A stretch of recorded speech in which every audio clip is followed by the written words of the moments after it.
The Vision shows up on SmackDown in Saudi Arabia. Nothing could go wrong, right? Let's get into it.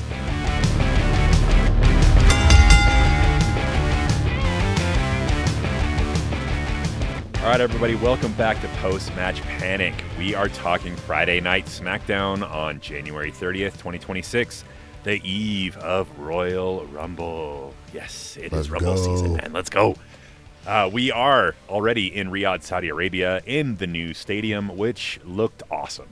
I think we got to watch this live together, which was a lot of fun. Well, live over FaceTime, but it was live on TV. Yeah, we were seeing like the LED walls, man. Dude, so cool. Dude, they did some good work. Well, considering that like at the beginning of January, this was just an empty parking lot in Riyadh, this is pretty amazing. Yeah, they put this together really quickly, and it looks really, really good. So I'm excited to see what they look like tomorrow. It's going to be a lot of fun. So yeah, it's going to be great. All right, well, let's get into the show, shall we? We had let's do it. Our boy, the American Nightmare, Cody Rhodes, starting the show. Yeah. I think it was smart having the company man come out to get the crowd all fired up, get everybody on their toes, and get pumped up for the Royal Rumble. We had Randy Orton coming out after Cody was talking about getting his third Royal Rumble win to challenge Drew or even CM Punk. But Randy's out there chasing 15, man, and he even said that there's nothing more dangerous than a viper chasing 15. Yeah, and it makes sense. And I also hope Cody doesn't win a third in a row. Or not third, but a third Royal Rumble. Yeah. Because it's boring. Yeah. We can get into predictions later. Yeah, but we're going to give our official predictions at the end for what we think is going to happen tomorrow, but yeah. Yeah. We had Jey Uso come out, get everyone yeeting, and then the boy Sami Zayn comes out, the Fatal 4-Way winner, the match against Drew McIntyre tomorrow. So we have these four going in and just talking smack to each other. One of them's got to win, so we got to figure out what's going to happen. And then we get those glorious words, ladies and gentlemen, from our man Paul Heyman coming out with the Vision. All four members of the Vision are Raw guys showing up on SmackDown. Yeah, man. Why are they there? Oh, I wonder why. They're going to be in the Rumble. Yeah. This was clearly, as soon as they came out, I said there's going to be an 8-man tag tonight. And sure enough, Nick Aldis comes out, makes it official, says, hey, you're going to show up on my turf, you're going to fight. So yes, that ends up being our main event for the evening, which we'll talk about in a little bit. Can't wait. But our first match was our Open Challenge, our United States Open Challenge, Carmelo Hayes versus Rey Fenix. This was good. Immediately going in, as soon as Rey came out, I mean, you have two high flyers who are athletic and aren't just like super skinny dudes just going out there. They have their power too. They've been teasing Rey potentially challenging for the title for a few weeks now. But it's really cool to see him coming in and showing his stuff. Yeah, and I think he did a really good job. Mm-hmm. And, I mean, every time I'm watching Rey Fenix fight, I'm impressed. I enjoy watching him, and I think this Open Challenge situation that the United States Championship is providing for a lot of people, I think is putting guys on the map that aren't otherwise getting a lot of screen time. And so the fact that it allowed Rey Fenix to get a little more screen time, I think is a good thing. Yeah, I think so too. He's really great walking on the ropes. He's got really good athleticism and balance there, which is really cool. The roly-poly segment was interesting. And sure was. It wasn't the first time we were going to see that tonight, or the last time we're going to see that tonight. We'll get into that later. But it was just a good time rolling around trying to get everyone in. It was good. Yeah, that top rope DDT by Melo was really cool. It looked like it may have been an accident at one point. It looks like Rey should have sprawled out, but it was cool nonetheless. Yeah, and I'd never seen anything like that before, so part of me is like, that had to have been an accident. Was that on purpose? Yeah. No, that wasn't on purpose. But maybe it was, and it's just a really cool new move for Carmelo. Yeah. But hard to say. Yeah, that I think topped with Rey's his like 619 Constantine special into a leg lariat was really cool. I just feel like these U.S. Open challenges have been like the best matches on SmackDown recently. 100%. And I don't know if that's a nod to just Melo and the energy that he brings, or just the way he works with his opponents. You know, we've talked about him and Ilya. They've been pushing that a lot. They have a lot of really good, but these matches have just been good. Yeah, and I think the guys that are getting into these matches are hungry, man. Mm-hmm. I mean, I've only been watching for a year, but a lot of these guys don't see a lot of. And so now that they're at 3 hours on SmackDown and there's an open challenge for the championship, the U.S. championship, it makes sense. And these guys, I think, are taking the advantage of that. And let's keep it going. And I'm okay if it swaps hands a few times. Yeah. But I do want to give credit to Carmelo, because I do think he makes everybody he's in the ring with better. At least since I've been watching him, in this U.S. champion role. He is very good in the ring. He's not only a high flyer, like you said, he still has a little bit of power, and he's good at the sell. So, I was making a comment to you while we were watching, like, the guy just knows how to, like, take a slap on the chest. Yeah, it was good. I think, like you said, the open challenge just has to stay, regardless of who has it. Sami Zayn started it with John Cena just this last little bit in this last run. And Ilya took it. Melo's taking it. Whoever gets it next, I think this just needs to be the way the U.S. Championship goes down. Make them work. Make them go every week. It's fun. Yeah, unlike the Intercontinental Championship, where apparently you just win it and you get to hold on to it forever, especially if you're hurt. Yep. Dom's going to come back, man. He's coming back. Yeah, okay, cool. We'll maybe someday. After this match, we had a little bit of a segment which kind of leads into and continues the story of the Open Challenge match. We had Ilya and Miz backstage. They were clearly setting up a match for later that night, which we found out later was official. Ilya thinks Miz and Melo were working together to cost Ilya the match last week. Both guys are saying that they didn't, but, Ilya saw that, they were both right there, and they're conspiring against him, so. Which makes sense, because they worked together before in the past. That's true. They were tag there's partners. a little bit of teeth to that. Yep, we'll talk about that in a little bit. But we move straight from that to R-Truth with Nick Aldis trying to get everyone together to figure out what their entrance numbers are going to be, and in the most R-Truth way possible, we're talking balls. Yep. R-Truth's balls, back at it. He asked Nick Aldis how he wants his balls, which was very funny. And then what was his breakdown of the different ways he could have his balls? I don't remember. It was just I was laughing too hard. It was funny. It was good. Oh no. But, we have Damian Priest coming in to that. R-Truth and Damian do have a little bit of a past from their time in Judgment Day together. Damian is in the Royal Rumble. He grabs Truth's balls to find out what number he's in. Doesn't like it, and R-Truth tries to get him to pick again, but Aldis puts the kibosh on that. The kibosh. And I feel like the whole time you could see Damian trying not to break. Which is great, because that's how every single one of their interactions were a couple years ago. It was okay. It's so fun. So that tracks. Yeah. Mm-hmm. Got it. Yeah. I was like, Damian looks like he's about to crack, because this is... R-Truth is R-Truthin'. He's truthin' hard. He's truthin' hard with his balls. We did have a lot of segments this week because it is the night before Rumble. Obviously, we're not going to have a ton of matches where people can potentially get hurt. So, moving straight from R-Truth and Damian, we go to a quick Drew McIntyre interview with Kathy Kelly, essentially saying that he's not going to let anyone take the belt off of him no matter who wins. It was kind of a short and sweet little hype-up promo saying he's going to beat Sami and move on to the winner of the Rumble. We then had Rhea Ripley and Io Sky backstage talking about possibly going after each other in the Rumble, saying that, we know the Rumble's all business, but we're still going to be friends afterwards. We get Julia and Kiana, and then later Lash and Nia approaching, trying to, sow discourse between the two of them. And did I lose you? Hey, Jesse, wake up. Sorry, my bad. Sorry. Oh, I know this is part of the SmackDown that I went and fell asleep. I know it's your favorite topic, but come on, man. We got a show to do. I know. My bad. I'm up. Speaking of the women's tag division, we had Charlotte Flair and Alexa Bliss in the ring after that, but at least this one is in the ring. Yeah. Charlotte saying that she's going to win the Rumble and loves that she has someone like Alexa at her back.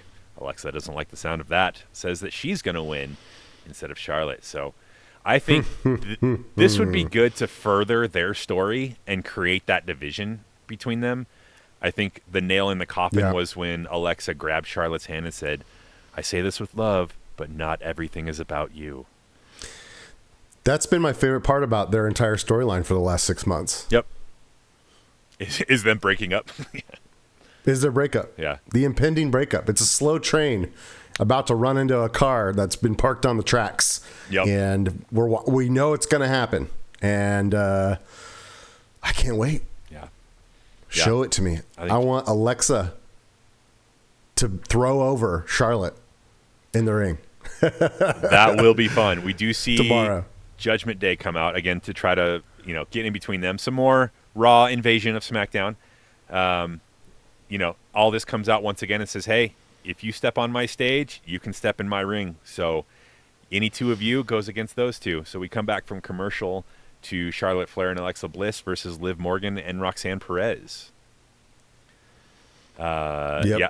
So Liv and Roxy, we've said that, we enjoy watching them for the most part. A lot of it has to do with the chemistry that they've had with some of their other tag team opponents, which, varies from opponent to opponent. What were your thoughts overall on this one? Yeah, I really enjoy, I watching Liv, Morgan, and Roxanne compete. And I get why they're going up against Charlotte and Alexa. I think this is just a match to fill some space, to be honest with you. And I think it did further that, hypothetical division between both of these factions, really, because everyone's in the Rumble. Someone's got to win. Someone's got to turn. That seems to be the theme this year. Yep. Yeah. Yeah, they've been building up a lot of teams, and maybe that's what's going to make the Royal Rumble on the women's side that much more interesting is, oh, man, these are all friends. They compete with each other, and now they have to figure out who's going to go. So we'll see what happens. Yeah, we got some more roly-poly action, a lot more than we did in the last match, which was fun. I think this is just one we were just both laughing at. So, what is happening here? Everyone's just rolling around. Exactly. And then we had it. We can't have Charlotte Flair and Alexa Bliss tag match without a good feather chop session. And they were so good. Yeah, they were. Hey, I will say this: it was better than the moonsault. What moonsault? That was just a bad gymnastic trick. Wasn't. I mean, that was just. Well, that's on the list for the week, but it is what it is. Match starts to break down towards the end. Everyone's hitting everybody. Everyone's getting involved with everybody's stuff, and then as soon as Raquel joins, who shows up? La Primera, Stephanie Vaquer, super kicks Raquel in the face. Yes. Which allows Alexa to hit the Sister Abigail on Roxanne for the pin. So, again, two factions going into the Rumble. Someone's got to win. Not everyone can win. Our breakup's going to happen. We'll see tomorrow. It's going to be fun. It's going to be good. Yeah, I definitely think it adds some interesting elements to the women's Royal Rumble because I think most of the time it's not as interesting as the men's. Yeah, well, and we're seeing this all over. We're seeing this as one of the men's factions too. Not just the win, but I agree. It is going to make a lot more storylines from the women's Rumble. Yep. All right, backstage, we have a segment with Jordan Grace, who's looking extremely sparkly and extremely dangerous for anyone who rubs their face on that bling. Oh, bro. You kidding me right now? If I'm getting arm barred by that thing, come on now. Holy cow. I know they're supposed to cover up as much as they can when they're in Saudi Arabia, but holy cow. She looks like she's ready to actually hurt somebody. Yeah, those rhinestones are no joke, man. Rhinestone Jordan. Rhinestone Jordan Grace. And right on cue after talking about Jade Cargill, who blindsides her hard. Bro, that blindside was nuts. Crazy. Holy cow. Not many people could take that. Yeah, no, they can't. If Chelsea Green was the one to get hit by that, she'd be dead. She'd break her nose for the 30th time. So true. And then, of course, the backstage brawl breaks out. And, of course, you hear the hollow pipe drop in the corner by the cameraman or someone behind him. It's great. Happens every time. I love it. It's the Wilhelm scream of WWE. Dude, that's the perfect analogy. It's the Wilhelm scream love that. of the WWE. Oh, that's good. That's so good. Okay, cool. Moving on from that, we're back to our third match of the night. Axiom versus Johnny Gargano. Before Johnny can come out, they're stopped by Nick Aldis, him and Candice, and basically says that Candice is barred from ringside, and if Axiom wins, he gets his mask back. So we finally get the fight for the mask. Which I didn't even really know it was like that was the stakes. No. You know, I didn't even really know that we're sitting there like the thing that they're all fighting over is a mask. But I know it was a part of the feud, but I didn't know that was the feud. Yeah, I think that's what ultimately ignited it all. You know, originally it was part of the open challenge controversy with Johnny Gargano and the guy who's no longer Tommaso Ciampa, who apparently is with AEW now. He is with AEW. So that's how that feud started. And then during one of their tag matches, Johnny took the mask, and that's kind of been what they've been feuding over since then. So yeah. It was really good to see Johnny Gargano some more. I think we were both really impressed with his outing in a singles. I mean, last week we talked about how it's just kind of meh, but this week was way better. Yep, and I think a lot of that had to do with Axiom. Yeah, I really do. He's a very good, entertaining wrestler, fun to watch in the ring, constantly moving. Dude, that classic moonsault, luchador, that but moonsault also from like the top rope. Exactly. Like there's just a lot going on in there, and it's fun to watch, and I'm a fan. Yeah, we got to see a lot of cool newer moves in this one. Like I said, that moonsault wasn't new, but it was still really cool to see. That was a big moment. And then Johnny hitting that. I called it a reverse pile driver towards the end, which looked like it hurt a lot. Could be dangerous. Sure did. But yeah, it seemed like Axiom, especially. I mean, because earlier, Axiom got his neck hurt. Yeah. So that pile driver thing looked like it didn't help the cause. Yeah. So, I mean, the giant bottle of Tylenol is going to get some use tonight backstage, I would assume. Yeah. The Spanish fly at the top rope is one of my favorite moves in WWE. It's just super impressive every time I see it. They make it look easy, man. They make it look so easy. Like, I can get up there and do that. Yeah. And as this match ended, Johnny took another mask off of Axiom, trying to build his little collection there, and runs over to Nathan Frazier and says, "Hey, I got the mask again." And little did he know, behind him, Axiom was putting on his old mask that was sitting there in the corner. So he puts on the old mask, huge super kick in the face to Johnny, and gets the 1-2-3. That was quite the pop on that. Yeah. And I thought that was a really cool way to end that match. Mm-hmm. Very good storytelling, very using the item in a very almost supernatural way. Yeah, it was just really cool. Like we said, it was good to see more Johnny. I hope we see more singles action from him and just build up some good feuds as this one's wrapping up. If they're not going to do a mixed tag division, I want to see him just start some really good feuds and build some good storylines. So, more Johnny, more Axiom. Yeah, let's do it. I'm down for it. More Frazier, Nathan Frazier, Adam Frazier, Nathan Frazier. I'll get it someday. One of these days. Yeah, it's been a year. I'll figure it out. You got grace. And we have another segment with Ilya backstage with Melo. Melo, after his match, heard that Ilya thinks that Melo had something to do with Miz's interference, which we saw last week that Miz was upset with, or Melo was upset with Miz after he looked at the replay, and teasing another match between these two for the championship after Ilya beats the Miz, which I said last week, I'm always here for it. These two always put on classics. I love watching these two. Give me all the Ilya and Melo. Let's do it.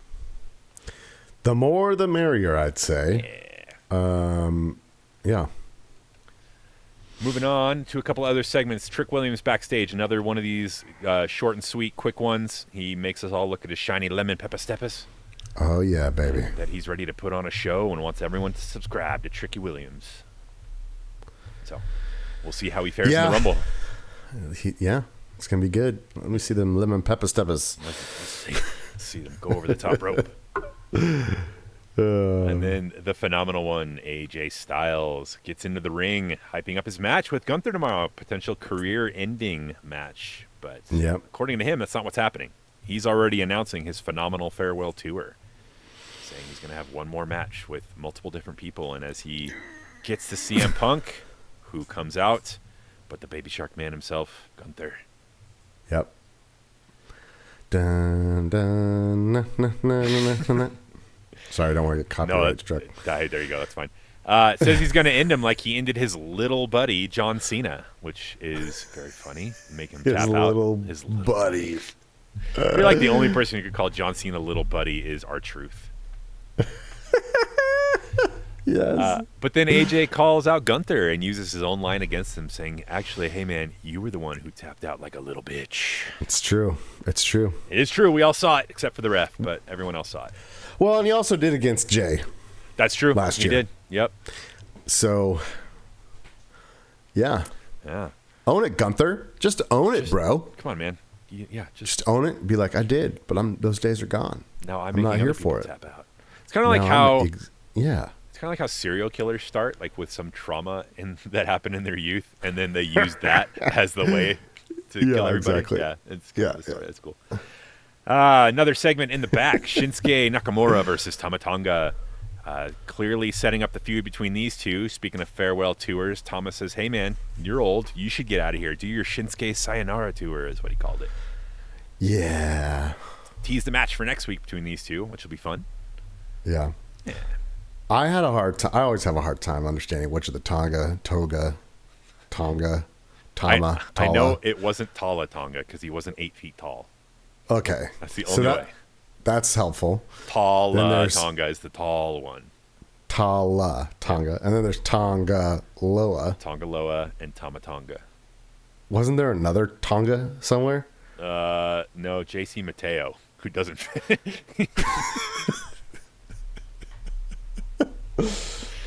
I have a nickname for the NFTs that it's not appropriate for this YouTube channel. Don't say it. I'm not going to say it. Okay. I'll tell you afterwards because I don't think I've actually shared it with you yet. Okay. So I'll tell you afterwards. Okay. Yeah. Okay, cool. All right, moving on to our fourth match of the night is going to be The Miz versus Ilya Dragunov that was teased earlier on in the evening. This was set up after Miz interrupted Ilya's title match last week. Ilya thinks Melo had something to do with it. I think going into this, I think we both thought it was going to be great because Ilya is he puts everything on the line, his expressions, and he just throws his body into everything. Miz is always great at selling, which I think just really works well with Ilya's style. Yep. And we did get to see a good little bit of that. Yeah, I think so. Yeah, I think. I mean, The Miz is significantly slower than Ilya. Like, you could see the match was slower because The Miz is slower. Yeah. But I would say it was still a quality match. And, yeah, I think it's moving the story forward for sure. But it's hard to compare it to Carmelo and Ilya because that's just a special. It really is the special situation. There. I mean, they're almost in double digits in their matches together. They know each other so well, But we did get some good big elbow shots and the ooh-ah moments between both guys. Yep, which was good. And Ilya in the corner had those meat grinder chops. Dude, come on, those tenderizers. Maybe he can teach Charlotte Flair how to do that. Whoa, shots fired! Dang. Could you imagine if Charlotte was like, I'm actually going to do that. I know. And I'm going to be not known for feather chops, but for Ilya dragon chops. Let's tenderize some of them meats, boys. Meat's back on the menu. Right. Meat's back on the menu, ladies. I wrote this down. I don't think I said this while we were watching it, but I wrote it down. Ilya's suplexes are clean. They're clean. Just so smooth. Every single one of them is just great. Yeah. He's great in the ring, man. Dude. There's just no doubt about it. And let's hope WWE doesn't screw up what he's been working on. Well, I also hope he doesn't get injured again too, because that's what happened. That's why we hadn't seen him for so long, is he busted his knee, and he was gone for a year. So yeah. Let's not let him get injured. Yeah, you can throw your body into it as much as you want, but you got to be careful still. So. Yep. Speaking of throwing your body into it, we got a Torpedo Moscow for the win. Got the 1-2-3 on Miz, and he will again at some point get his rematch with Melo. Yep. So. I'm ready for it. Give me another Melo Ilya match. Let's do it. And then we got some more promos. We got one more promo before we got to our ultimate match of the night. The MFTs start off saying they took the lantern. Jesse, you got to keep your eyes open. They took the tag team titles. They took everything the Wyatts love away from them. Solo says the titles are for the family, not just him. I thought Solo was going to give up his title to one of the other guys, which may be what ends up happening, because Solo was the one who won it. So, but the factions tend to do that. They'll win the titles and they'll just say, hey, this person's the champion now. I think Tala Tonga and Tongaloa were the tag champions before, so it would make sense for them to keep going if they don't want to have Solo go in the Solo ring. We had the Wyatts clap back with their interrupting of the feed and says Solo is mistaken and underestimates the weight of their sacrifice, and that the lanterns and the championships will come back, and Solo's greed is his demise. So furthering the feud between these two factions. We'll see what happens. I'm really glad that you take notes on all this, because I would literally just fast forward it. Yeah. That's where I'm at with this, Brian. I'm just sitting here and I'm saying to myself, I do not care. Yeah. Who cares? Someone's got to take the notes, man. Someone's got to talk about it. Yeah, I mean, I get it, and I'm glad you do it, but it's just a real snooze fest. Yeah, it is. It is hard to go sometimes to things that we're not passionate about. But these stories. Not every story is for everybody. Clearly, some people do love the Wyatt story and the MFT story, and that's fine. That's great. Okay, if you guys like the Wyatt story or the MFTs, please explain in the comments, because I don't understand it. Do it. We get to our main event of the evening, which was teased in the opening segment and made official. We have The Vision versus Sami Zayn, Cody Rhodes, Jey Uso, and the Viper, Randy Orton, in an 8-man tag match.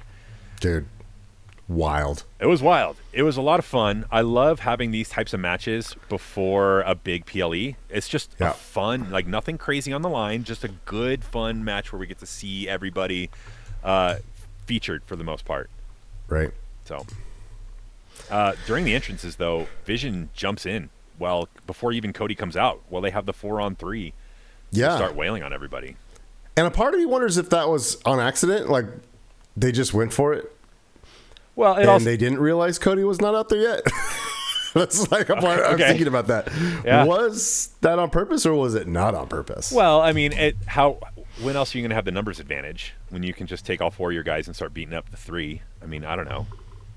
But it could have been an accident. I wouldn't put it past them. I mean, there's not a lot of the only reason I say that is because Logan Paul popped up like a mole out of the freaking ground. It's like, huh? Yeah. When he heard Cody's music go off, so he's like, oh, there's somebody in a wheelchair. Let's go. Oh, sorry, wrong Paul.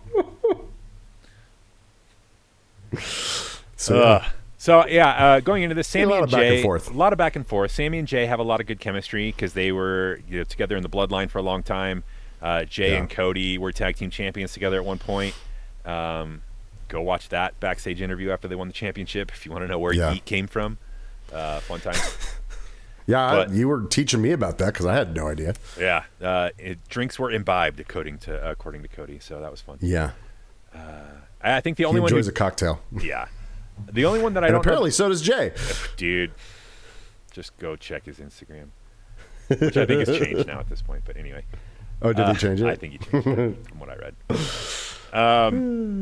Randy I think was the odd one out. Didn't really have any like recent history with the rest of these 3 guys, but still, it's always great to have Randy in there.